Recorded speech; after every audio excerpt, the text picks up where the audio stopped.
هم 10 ايام عدى منهم 5 ودلوقتي داخلين اهو على اليوم السادس. اربط بقى نفسك في الكرسي وخلي نفسك تسمع الفيديو للاخر غصب عنها. السلام عليكم ورحمة الله. 10 ايام العمل الصالح فيهم مش زي العمل الصالح في اي 10 غيرهم، يعني كله كوم ودول كوم. طبعا للاسف في 5 ايام طاروا وكان ممكن الواحد يستغلهم استغلال احسن من كده. ممكن يبقوا ضاعوا للاسف للسرحان في بعض الشهوات الدنيويه، او للسرحان في الشغل، او للسرحان في اي شيء. فانا جاي اخد فرقه السرحانين ونطلع كلنا السلم مع بعض. 5 اعمال هتسمع الكلام زي ما بيقول الكتاب، هتشكرني وهبقى بالنسبه لك من الاحباب بعد ما تشكر ربنا سبحانه وتعالى. فيلا بينا نفتح الكتاب. انت سمعتها 10,000 مره، فيلا بينا نزودها 10,001. صوم، ابوس ايدك صومهم بالذات يوم عرفه. هتقول لي اشمعنى الصيام؟ وهتقول لي لا ده في ناس بتقول النبي عليه الصلاه والسلام ما صامش اصلا بتوع الايام بتاعت ذو الحجه. هقول لك يا باشا، ربنا سبحانه وتعالى بيقول كل عمل ابن ادم له الا الصيام فانه لي. يعني الصيام اجره كده عند الله، انت ما تعرفش انت بتاخد اجر قد ايه اصلا عليه. اللي هو سيربرايز لطيف للصائمين كده، ممكن تلاقيه ضاعف 500 تريليون اي حاجه عادي. مش محتاج اقول لك ان الرسول عليه افضل الصلاه والسلام قال انه يحتسب على الله ان صيام يوم عرفه يكفر السنه اللي قبله والسنه اللي بعده. يعني لو فشلت في كل الايام فده ما يتفوتش. بعدين ياض الصيام مكانته عظيم، اصل لما تركز فيها انت لما تروح تصلي دلوقتي مثلا الناس هتشوف، لما تتصدق مثلا لفقير ممكن حد يعرف، فممكن اللي يبقى فيه ولو 1% من نيتك مش صافيه. الصيام انت محدش عارف اصلا انت صايم ولا فاطر لحد ما تقول. فاهم الفرق بين الصيام وبقيه العبادات؟ وبعدين ده صيام تطوعي بمزاجك انت. اما تتخيل الفرق ما بين ان انت لو كلت او شربت دلوقتي انت اصلا هتاخد معصيه، فانت ما عندكش دافع كده اللي هو روحي او شخصي من جواك قوي، يعني هو كده كده فرض.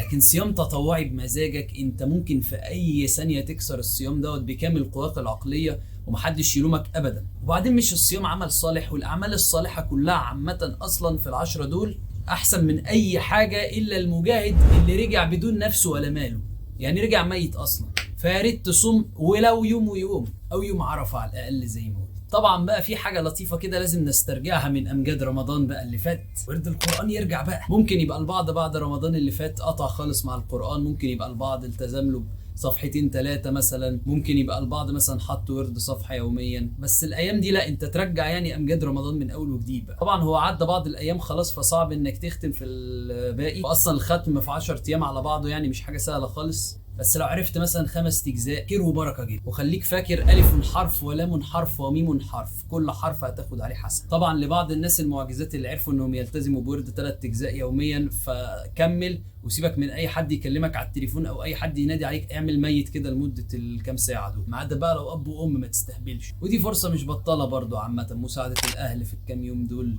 برضو فرصة كويسة جدا جدا. وكلنا عارفين الشخص اللي النبي عليه الصلاة والسلام قال له انه يقعد مع امه ما يروحش يجاهد معاهم. فالموضوع كبير وما تستصغروش. تقول لي احنا كده 3 حلو قوي، مش كفايه كده؟ اقول لك هش خالص. انت لو تعرف الاجر اللي في الكام يوم دول شد معايا واسترجل. 5 صلوات يوميا، وعندك اهو كام يوم فاضل تقدر فيهم انك تتعود على صلاتين حتى في المسجد. مش طلب كبير قوي يعني، لو مش هتقدر تنزل تصلي كله يا سيدي صلاتين والاجر جبار. كل خطوه تمشيها للمسجد. وفي فضائل تانية كتير بس ده مش وقت للكلام عليها قوي لان الوقت مستعجل وايام ذو الحجه بتعدي، فخلينا نبقى نخش في الموضوع ده ان شاء الله بعد ال10 دول. هتقول لي انا الحمد لله يا واد يا عمر انا بصلي ال5 فروض في المسجد والحمد لله، وعلى تكبيره الاحرام كمان وحاجه زي الفل بسم الله ما شاء الله. وطبعا الفضل ده ما يتنسبش لنفسك لان ربنا هو اللي اختارك تنزل، وكان ممكن يختار اي حد تاني بدالك. تمام، دلوقتي عندك اهو ال5 فروض الحمد لله في المسجد في وقتهم، خلاص يبقى ما اعتقدش ليك اي حجه انك تفوت النوافل. 12 ركعه سنه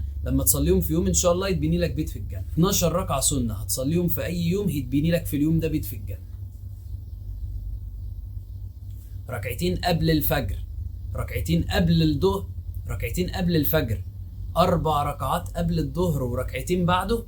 الظهر فيه 4 بعد قبله و2 بعده، 2 بعد المغرب و2 بعد العشاء، والعصر ملوش. دول السنن الرواتب. ليه تفوت على نفسك فرصه ان يبني لك بيت في الجنه؟ ما اعرفش يعني، اهو بخل وخلاص. هتقول لي خلاص يا عم عمر كده حلو قوي احنا نروح ننام بقى. اقول تعالى ليه؟ يلا الدعاء والذكر لازم، بالذات دعاء يوم عرفه انت تحضر من دلوقتي. يعني انا رايي فعلا اوعى تستهي في الموضوع ده. هات ورقه واكتب فيها كل احلامك بقى وامنياتك.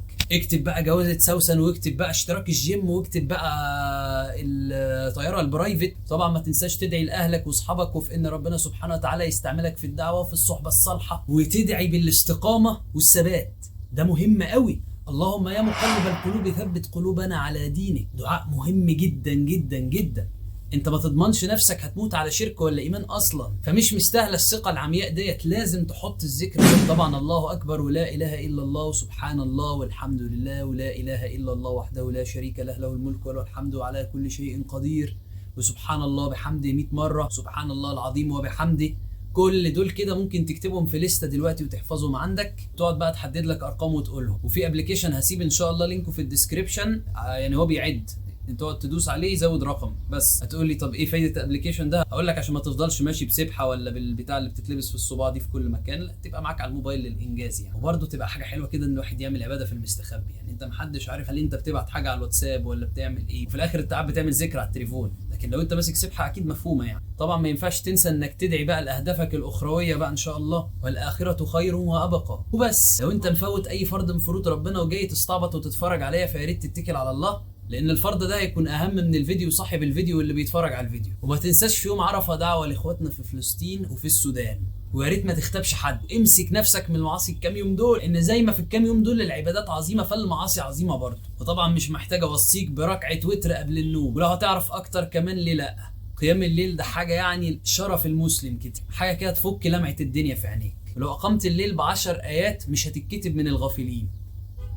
وطبعا لو اقمته ب100 آية احسن، ولو اقمته ب1000 ده انت كده احسن ما يمكن. و1000 دي يعني ممكن تظبط نفسك كده وتقرا الفاتحه والجزء ال29 وال30. فانا مش لاقي لك حجه الصراحه، يعني كأن في دهب عمال بيتساقط من السماء، عمال شغال بيدب بيكسر دماغات الناس، انت قاعد بقى بتحاول تاخد القرار انك تقوم من السرير تروح الحمام. بس كده كفايه استعباط، سلام.